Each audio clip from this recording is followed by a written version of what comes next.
नमस्कार दोस्तों, welcome to Ujjwal classes YouTube channel.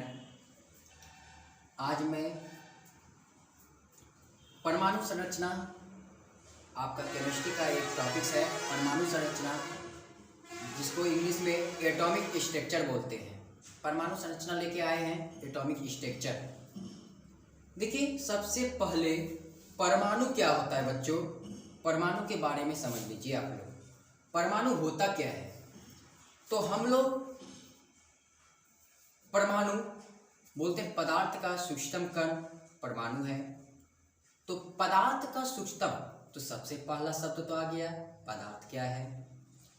तो अर्थात पदार्थ मतलब देखिए पदार्थ, यह इसको बोलते हैं हम लोग द्रव। पदार्थ या द्रव, पदार्थ क्या है?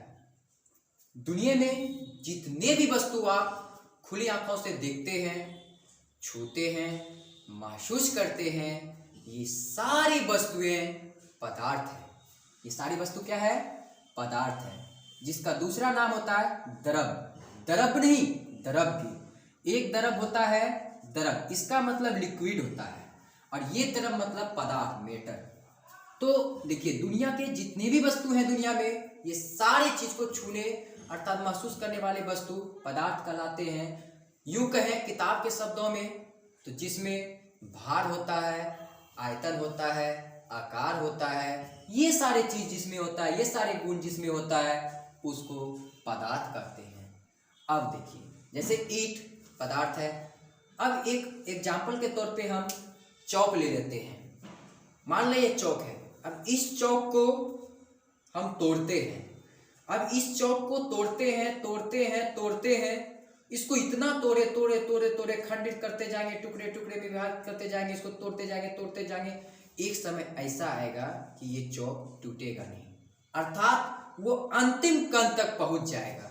जब इसका अंतिम कण निकल जाएगा, वही अंतिम कण, चौक का अंतिम कण या किसी भी पदार्थ का अंतिम कण, वो परमाणु कहलाता है।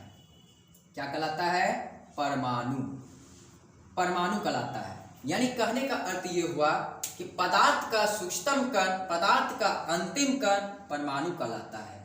और परमाणु की झुंड अर्थात परमाणु का मिलना, बहुत सारे परमाणु जब आपस में मिलते हैं तो उसको पदार्थ कहते हैं। अब देखिए, आज हम इसी परमाणु के विषय में चर्चा करेंगे, अर्थात परमाणु क्या है। तो परमाणु संरचना में हम लोग इसी परमाणु के बारे में आज हम लोग पढ़ेंगे। तो देखिए, सबसे पहले परमाणु क्या है। अब परमाणु का डिफिनेशन देख लीजिए। परमाणु पदार्थ का सूक्ष्मतम कण परमाणु कहलाता है। परमाणु जो है, ये भी 3 मौलिक कणों से मिलकर बना होता है। तो यदि किसी कण को, छोटा कण है, उसको मान लें एकदम छोटा कण है, इससे भी छोटा कण है, इसको थोड़ा जूम करेंगे तो इस प्रकार की आकृति बनेगी। तो हमको बाद में ये पता चलता है कि परमाणु जो है वो गोल होता है। तो परमाणु की आकृति कैसी होती है? गोल होती है। जब कोई पदार्थ गोल होगा, कोई परमाणु गोल होगा, तो उसका केंद्र होगा। अब यही केंद्र यहाँ पर नाभिक कहलाता है। नाभिक, इस नाभिक के केंद्र में अर्थात केंद्र में, नाभिक में 2 चीज उपस्थित रहते हैं। एक रहता है न्यूट्रॉन, दूसरा रहता है प्रोटॉन। इसके चारों ओर इलेक्ट्रॉन चक्कर लगाता है, जो कि निगेटिव रहता है। जिसके ऊपर पर कौन सा आयन रहता है? तो ऋण आयन रहता है। और यहाँ पर जो न्यूट्रॉन है, N फॉर न्यूट्रॉन, ये उदासीन रहता है, और प्रोटॉन पर प्लस आयन रहता है, ये पॉजिटिव रहता है। ठीक है। तो हम देखें कि परमाणु जो है 3 मौलिक कण से मिलकर बना हुआ है। इलेक्ट्रॉन, प्रोटॉन, न्यूट्रॉन, ये तीनों कण से भी मिलकर बना है परमाणु।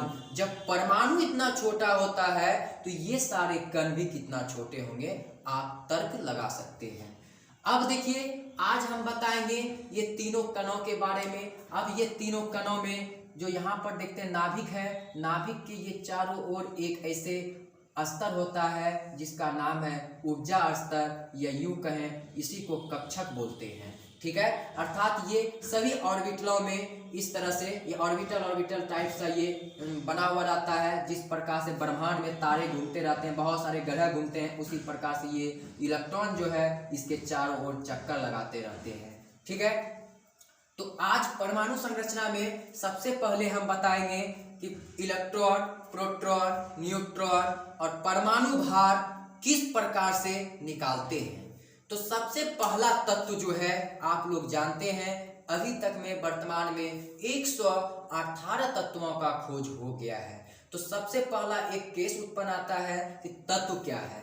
तो शुद्धतम परमाणु पदार्थ का यानी एक ही परमाणु के बने जो पदार्थ बनते हैं, एक ही उसका, उसी को हम लोग तत्व बोलते हैं। एक ही चीज के, जैसे लोहा ले लेते हैं और एक तांबा का छड़ लेते हैं, लोहा के छड़ को, तांबा के छड़ को चुंबक के पास लेके जाते हैं तो हमें ये पता चलता है कि चुंबक को लोहा आकर्षित कर लेता है, परंतु तांबा को नहीं करता है, क्योंकि लोहा का गुण, तांबा का गुण अलग अलग है, जबकि दोनों परमाणु ही है। अर्थात एक ही परमाणु के बने हुए जो भी मेटल अर्थात पदार्थ रहते हैं वो तत्व कहलाते हैं, शुद्धतम परमाणु तत्व कहलाते हैं। उसी का हम लोग यहाँ केमिस्ट्री में उपयोग करते हैं। इस प्रकार से सारे तत्व जो हैं वो 118 हैं। उसमें से तत्व को 3 वर्गों में बांटा गया है। तीनों वर्ग होता है, एक होता है धातु, दूसरा होता है अधातु, तीसरा होता है उपधातु। धातु जिसमें धात्विक गुण पाए जाते हैं उसे धातु कहते हैं, जिसमें धात्विक गुण नहीं पाए जाते हैं और धातु कहते हैं, जिसमें दोनों गुण पाए जाते हैं उसे उपधातु कहते हैं। तो इस प्रकार से तत्व को 3 वर्गों में विभक्त किया गया है। तो अभी तक में जितने तत्व हैं वो सारे तत्व को आधुनिक आवर्त सारणी में जो सजाया गया है जिस रूप से, उस रूप में हम यहाँ पर दिखाएंगे। आधुनिक आवर्त सारणी जो है वो अगले वीडियो में आपको बनाकर बताएंगे कि पीरियोडिक टेबल किस प्रकार से बनाया जाता है, वो भी बना के दिखाएंगे, वो भी आप लोगों को सिखाएंगे पीरियोडिक टेबल कैसे बनाया जाता है। आज के वीडियो में हम लोग देखेंगे उज्ज्वल क्लासेस चैनल पर, अभी हम लोग देख रहे हैं, आज के वीडियो में भी देखेंगे न्यूट्रॉन, प्रोटॉन, इलेक्ट्रॉन किस प्रकार से निकालते हैं। ठीक है, तो सबसे पहले आप जानिए कि कोई भी तत्व जो होता है उसको X से सूचित करता है, और तत्व के लेफ्ट साइड में नीचे जो लिखते हैं परमाणु संख्या लिखते हैं, जिसे Z से सूचित करता है, और परमाणु भार या द्रव्यमान को A से सूचित करता है। यानी Z मतलब Z फॉर हो गया आपका परमाणु संख्या, और A मतलब हो गया परमाणु भार, और X मतलब हो गया कोई भी परमाणु या तत्व, कोई भी परमाणु या तत्व। इसको परमाणु भार बोलिए या द्रव्यमान बोलिए, ठीक है, दोनों एक ही होता है। अब देखिए N मतलब हो गया न्यूट्रॉन, P मतलब हो गया प्रोटॉन। ये सब नोट करते जाइएगा आप लोग, ये आपको स्क्रीनशॉट लेना है तो आप ले सकते हैं। और आपका E मतलब हो गया इलेक्ट्रॉन,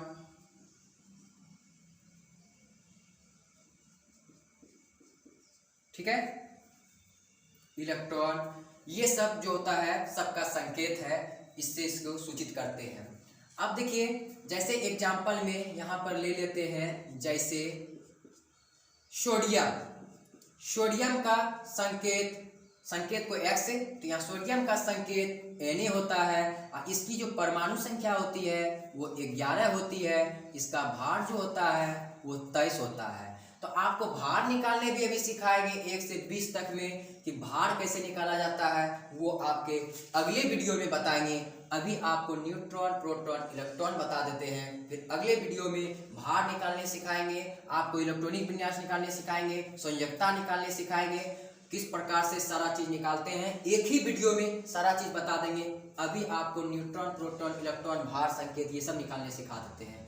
ये सब चीज सीखिए आप। और यदि आपको मेरा वीडियो अच्छा लगे तो कमेंट करके जरूर बताइएगा, साथ ही साथ एक सब्सक्राइब जरूर कीजिएगा। तो आगे बढ़ते हैं, देखते हैं। तो इस प्रकार से हो गया। यदि आपको पूछ दे, इसी में देखिए एक फार्मूला होती है, आप फार्मूला को नोट कर लीजिएगा। Z बराबर यानी परमाणु संख्या बराबर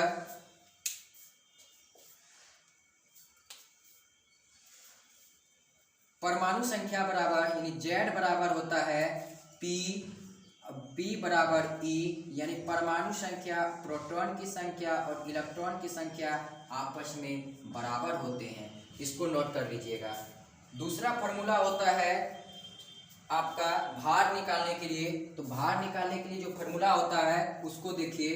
भार मतलब A निकालने के लिए होता है न्यूट्रॉन प्लस प्रोटॉन। यूं कहें न्यूट्रॉन प्लस प्रोटॉन बोले, या तो आप इसको लिख सकते हैं Z प्लस N, यानी P के स्थान पे Z भी रख सकते हैं, यानी N प्लस Z भी लिख सकते हैं, कोई अंतर नहीं है। यह आपका परमाणु भार निकालने का फॉर्मूला होता है, इसको नोट कर लें। जैसे आपको बोल देंगे N मतलब न्यूट्रॉन। अब अगला फॉर्मूला N बराबर होता है, अर्थात न्यूट्रॉन बराबर होता है परमाणु भार A घटा परमाणु संख्या। ये भी एक फार्मूला होता है, इसको नोट करें। ये सभी फार्मूला पे आपको न्यूमेरिकल बताएंगे।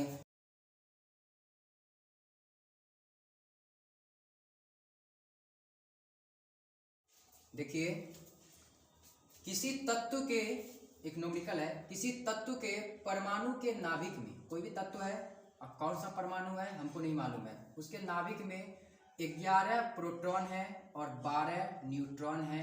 तो तत्व की परमाणु संख्या तथा संकेत ज्ञात करें। जो न्यूमेरिकल बताए थे इधर आपको यानी फार्मूला, उसी फार्मूला से बनेगा। सबसे पहले जो दिया है बाबू उसको लिख लो। क्या दिया है बाबू? प्रोटॉन दिया है, P बराबर दिया है 11 और N बराबर दिया है 12। निकालना क्या है? तत्व की परमाणु संख्या यानी x बराबर क्या है? वाट, और संकेत यानी x बराबर भी वाट। तो आपको ये दोनों चीज दिया है। आप जानते हैं कि Z बराबर P बराबर E होता है। तो आपको P दिया हुआ है, P बराबर 11 है, तो Z बराबर भी कितना होगा? 11, और इलेक्ट्रॉन बराबर भी कितना होगा? 11, यानी परमाणु संख्या 11, इलेक्ट्रॉन 11। तो आप बताइए कि Z पूछ रहा था, तो Z तो आपका निकल गया। अब पूछ रहा है X, जिसका जो Z है वो दिया हुआ है 11। तो आप बताइए जिसका Z 11 है, कहने का अर्थ परमाणु संख्या 11 है, तो वो कौन सा तत्व है? वो सोडियम है। कौन सा तत्व है? तो संकेत पूछ रहा है, सोडियम है। तो सोडियम तो सोडियम का संकेत क्या होता है? तो सोडियम का संकेत हम डायरेक्ट लिखते हैं, सोडियम का संकेत Na होता है, जो 11 और भार 23 होता है। भार निकालने पूछे तो भार में क्या कीजिएगा? भार यानी A बराबर न्यूट्रॉन प्लस प्रोटॉन कर दीजिएगा। न्यूट्रॉन आपका 12 है और प्रोटॉन 11 है, दोनों को जोड़ दीजिएगा तो आपका निकल जाएगा भार 23 हो जाएगा। 11 12 कितना? 23। तो ये भी पूछ सकता है आपको, A बराबर क्या होगा? N plus P। N बराबर 12 और P बराबर 11, दोनों को जब प्लस करते हैं तो 23 आता है, यानी भार निकल गया 23।